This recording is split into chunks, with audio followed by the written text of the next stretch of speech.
I'm Mariana Subtil, and this is my video review for the Column B book.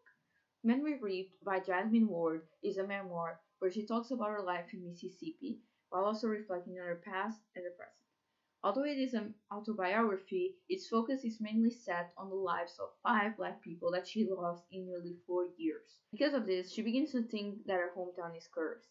It's called Louisville, but it was originally called Wolftown. She says, when my brother died in October 2000, it was as if all the tragedy that haunted my family's life took shape in that great wolf of the Weasel, a wolf of darkness and grief, and that great thing was bent on beating us. By the summer of 2004, three of my friends had died as well. Each friend's subsequent death was a hard blow, as a grave haunted us. The first death was of her young brother, Joshua Adams Doe. He was only 19 when he died, and at the time he was struggling to find a stable job because he had dropped out of school in ninth grade. So he had worked at a casino, he had worked at a factory, he had worked at a gas station, etc., but nothing that was ever stable for him. So sometimes he would quit because he didn't like the job anymore, or he would have quit because something went wrong, or he was fired. Um, we later find out in the book that he was also selling drugs as a way to get more money to help their father pay the bills.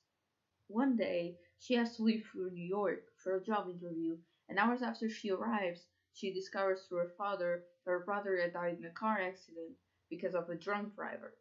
The drunk driver in question was a white man, but he never served his sentence entirely, and he never paid the family any money.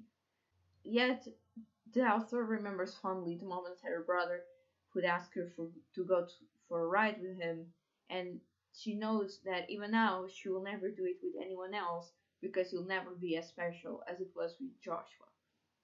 The second death was of Ronald Wayne Lizana, who was also 19 when he passed.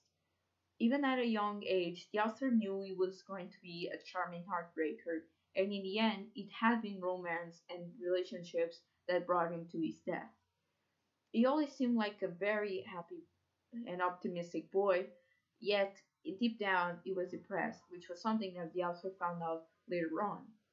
It was something that she also acknowledges, that sadly black people suffer more from mental illnesses than white people, and yet they receive little help or proper treatment.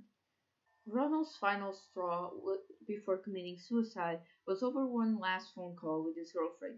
He thought she was cheating on him or that she didn't love him anymore.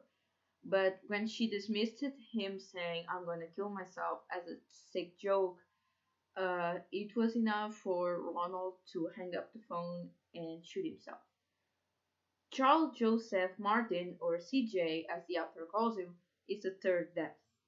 She met him when he was 6, and even now she still praises how he was very athletic and how he liked to show off. Yet CJ never had a dream job, and he had dropped out of school when he was 17.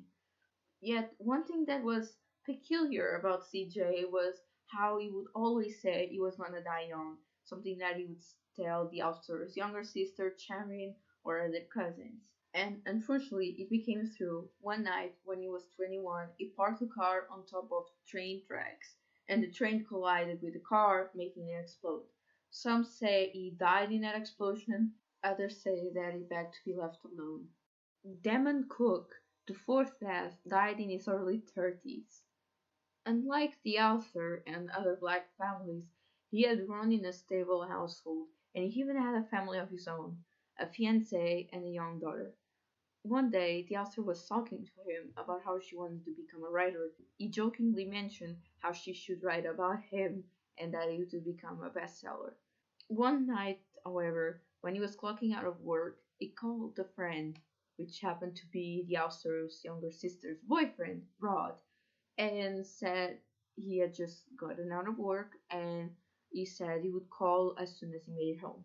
However, Rod never received that call.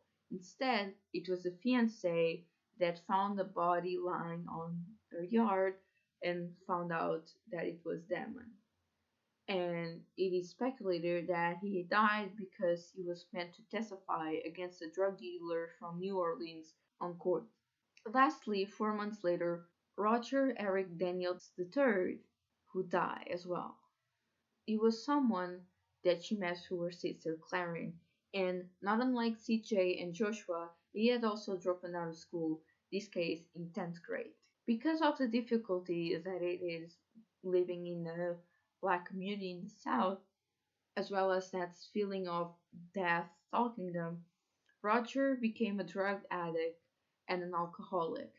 He had contemplated many times moving to California as a way to chase after change and freedom. However, when he was 23, he died because of an heart attack due to cocaine and a pill overdose. After reading this book, it still felt unpleasant to think that there are children out there, especially black children, that from a young age they have to learn so quickly what violence and death are, while we expect them to have a simple and happy childhood like every child deserves. To be free of pain and harm, to be safe, to be surrounded by their loved ones.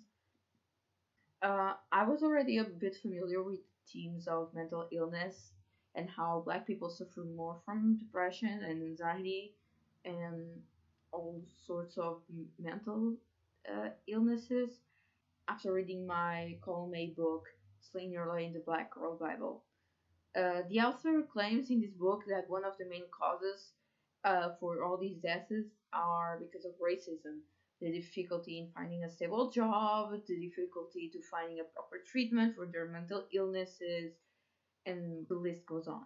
It's an interesting book, and it can give readers a peek at the childhood and life of a certain black people. I found it curious how she had written about the death in descending order rather than the order that I presented to you. I talked about Joshua's death first instead of leaving it for last, like she did in her book.